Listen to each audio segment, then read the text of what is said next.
నమస్తే, welcome to YoYo TV. So Telangana రాష్ట్రంలో SI constable సంబంధించిన నిరుద్యోగులు అయితే దాదాపుగా నెల 2 నెలల నుండి అయితే పెద్ద ఎత్తున పోరాటం చేస్తూ ఉన్నారు. సో ఏదైతే చూసుకుంటే వాళ్ళకి రావాల్సిన నోటిఫికేషన్ ఏదైతే ఉందో కాంగ్రెస్ ప్రభుత్వంలో దాదాపుగా 19,000 ఖాళీలు ఉన్నాయని చెప్పేసి ఎస్ఐ కానిస్టేబుల్ ఖాళీలు ఉన్నాయని చెప్పేసి అయితే ఒక ప్రకటన ఇవ్వడం జరిగింది. సో దాని నేపథ్యంలోనే సో నిరుద్యోగులు మాకు భారీ ఎత్తున పెద్ద నోటిఫికేషన్ రావాలని చెప్పేసి కూడా వాళ్ళు డిమాండ్ చేస్తూ ఉన్నారు. సో దాంట్లో భాగంగానే రాష్ట్ర ప్రభుత్వం 5,000తో నోటిఫికేషన్ ఇస్తా అని చెప్పేసి ఒక ప్రకటన ఇవ్వడం జరిగింది. సో దాంట్లో భాగంగా దాదాపుగా నెల రోజుల నుండి ఎస్ఐ కానిస్టేబుల్ అభ్యర్థులు ఎవరైతే ఉన్నారో ప్రతిరోజు ఒక్కొక్క కార్యక్రమం చేపట్టుకొని ధర్నా చేసే కార్యక్రమం అయితే ధర్నా చేస్తూ ఉన్నారు. సో ప్రభుత్వాన్ని ప్రతి క్షణం ప్రశ్నిస్తూ ఉన్నారు. సో ఇప్పటి వరకు ప్రభుత్వం ఇంతవరకు దిగిరాని పరిస్థితి. సో ఆ నోటిఫికేషన్లపై క్లారిటీ కూడా ఇంతవరకు ఇవ్వని పరిస్థితి కనిపిస్తూ ఉంది. సో ఇందులో భాగంగానే దాదాపుగా ఒక వారం రోజుల నుండి ప్రతి పార్టీ అటు బీఆర్ఎస్ కావచ్చు, బీజేపీ కావచ్చు, కవిత సంబంధించిన టీఆర్ఎస్ పార్టీ నేతల్ని కావచ్చు, ఇలా అన్ని పార్టీలను కూడా సందర్శిస్తూ ఉన్నారు. సో మాకు మద్దతుగా రావాల్సిన అవసరం ఉంది. సో మాకు అన్యాయం జరుగుతూ ఉంది. ఏదైతే ఎస్ఐ కానిస్టేబుల్ అభ్యర్థులు ఎవరైతే ఉన్నారో మాకు అన్యాయం జరుగుతూ ఉంది, మాకు మద్దతుగా రావాలి, మా తరపున కొట్టాడాల్సిన అవసరం ఉందని చెప్పేసి అన్ని పార్టీలను అయితే కోరుతూ ఉన్నారు. సో దాంట్లో భాగంగానే ఈరోజు నిరుద్యోగుల ఆధ్వర్యంలో తెలంగాణ పోలీస్ హెడ్ క్వార్టర్ ఏదైతే డీజీపీ ఆఫీస్ని ముట్టి కార్యక్రమం అయితే నిర్వహించుకున్నారు. చూసుకుంటే ఆ పోలీస్ రిక్రూట్మెంట్ బోర్డుని సో ఈరోజు దాదాపుగా పెద్ద ఎత్తున నిరుద్యోగులు ప్రకటన ఇవ్వడం జరిగింది. సో చూసుకోవచ్చు, ఇక్కడ ప్రస్తుతం మనం Telangana police head quarter office దగ్గర ఉన్నాం. సో ఇక్కడ పెద్ద ఎత్తున పోలీస్ బలగాలు కూడా అప్రమత్తమైన పరిస్థితి కనిపిస్తూ ఉంది. సో నిరుద్యోగులు ఏ టైంలో అయినా వచ్చే అవకాశాలు కనిపిస్తూ ఉన్నాయి. సో ఈరోజు డే మొత్తం మార్నింగ్ నుండి ఈవినింగ్ వరకు నిరుద్యోగులు పెద్ద ఎత్తున ఈ కార్యక్రమం నిర్వహించుకున్న పరిస్థితి కనిపిస్తూ ఉంది. సో ఎక్కడికక్కడ భద్రతా సిబ్బందితో కూడా జాగ్రత్తలు పడుతున్న పరిస్థితి కనిపిస్తూ ఉంది. సో మా కాంగ్రెస్ ప్రభుత్వం ప్రజాపాలనలో భాగంగా ప్రధానంగా నిరుద్యోగుల్ని వాడుకొని అధికారంలోకి రావడం జరిగింది.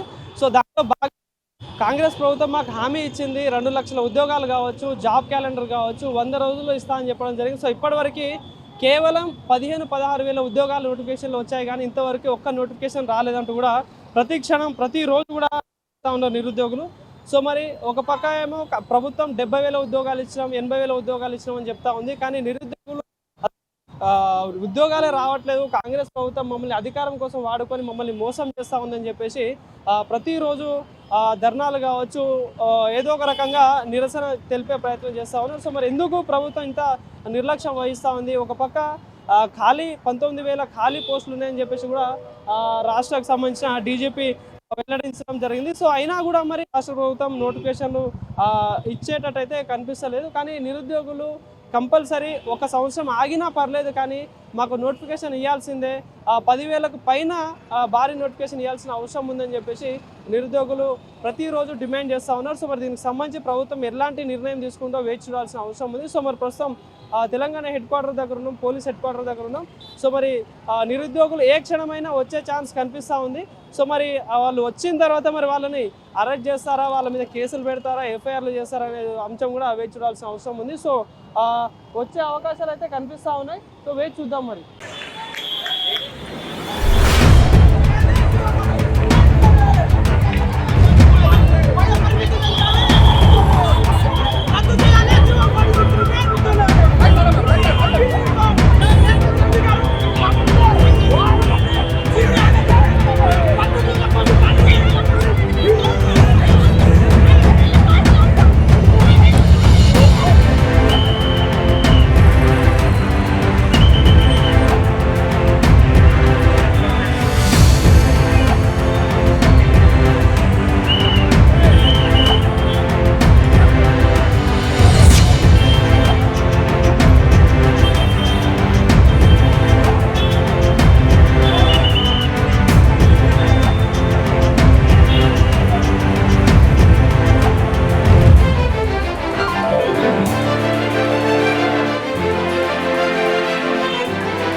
రైట్ చూసుకోవచ్చు. సో నిరుద్యోగులు వచ్చి రావడం జరిగింది. సో ఇక్కడ ముట్టడిలో భాగంగా సో చూసుకోవచ్చు వాళ్ళని ఎట్లా లాక్కెళ్తా ఉన్నారు. సో అటు పోలీసులు అక్కడ చూసుకోవచ్చు. ఆ నిరుద్యోగుల్ని వాళ్ళ డిమాండ్స్ కోసం కొట్లాడడానికి వచ్చిన నిరుద్యోగుల్ని అమానుషంగా వాళ్ళని అక్రమంగా అరెస్ట్ చేసే ప్రయత్నం చేస్తూ ఉన్నారు. సో మరి ప్రజాపాలన అంటా ఉన్న ప్రభుత్వం మరి ఏ రకమైన ప్రజాపాలనగా అనిపిస్తూ ఉందో చూడాల్సిన అవసరం ఉంది. సో మరి వాళ్ళు నిరుద్యోగులకు హామీ ఇచ్చింది ప్రభుత్వం. ఆ హామీలో భాగంగానే వాళ్ళు ఈరోజు ముట్టడి కార్యక్రమం నిర్వహించారు.